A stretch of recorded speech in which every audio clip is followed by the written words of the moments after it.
That's why we need the Equality Act that just passed the House.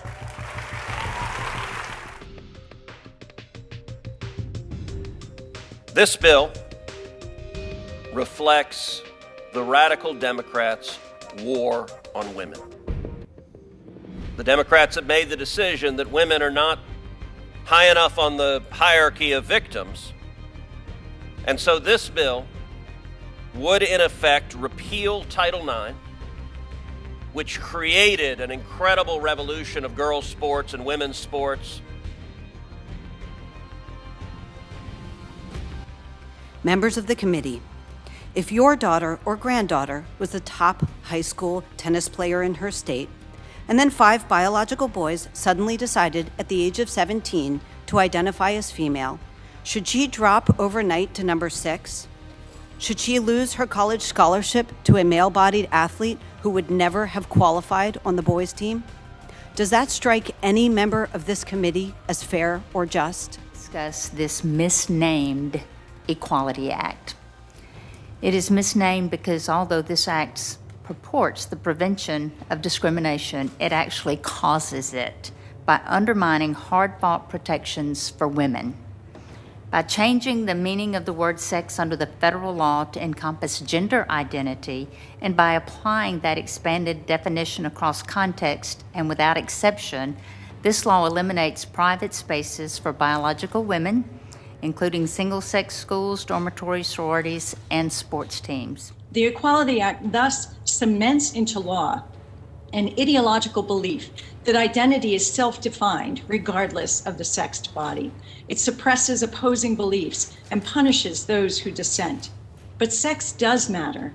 Only females experience female puberty, pregnancy, birth, and menopause. That's biology, and no one can self-define into or out of biological reality. Biology also makes females uniquely vulnerable when safety and privacy are compromised. By enshrining gender identity as a protected category, this bill would make it impossible ever to legally distinguish between a woman and a biological male who claims a female identity for whatever amount of time and for whatever reason or purpose. How would this affect, say, an all-girls Catholic school that participates in a sporting league?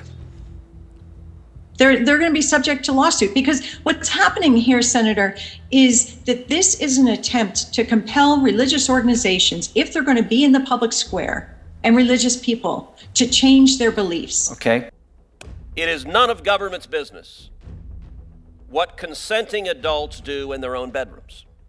It is none of government's business the sexual orientation or gender identity of adults in their own lives. But this bill is not about that. This bill is about mandating that biological males should be allowed to compete in girls' sports and women's sports, effectively repealing Title IX. This bill is about suing pastors and churches if they teach biblical teachings on sexuality and morality. This bill is about suing you, an individual citizen, if you dare speak and disagree with their mandated orthodoxy. This bill is about power, and this bill is dangerous. By enshrining gender identity as a protected category, this bill would make it impossible ever to legally distinguish between a woman and a biological male who claims a female identity for whatever amount of time and for whatever reason or purpose. And here in the United States, women have fought hard for equal treatment. The Equality Act, as drafted, undermines the fight by putting women in danger and taking away the right of women to feel safe in women-only spaces like domestic violence shelters and prisons. Just last week, after the Washington Correctional Center for Women began housing prisoners according to gender identity, 6 men transferred into the women's prison. One of the inmates raped a female in the women's prison upon arrival. If you pass this bill, you can expect hundreds more victims like this one. And that has nothing to do with transgender people and everything to do with opportunistic self-identification by violent male felons. The Democrats, when they're talking about this bill, want to frame it as a discrimination bill. They don't want to own the radical aspects of this bill.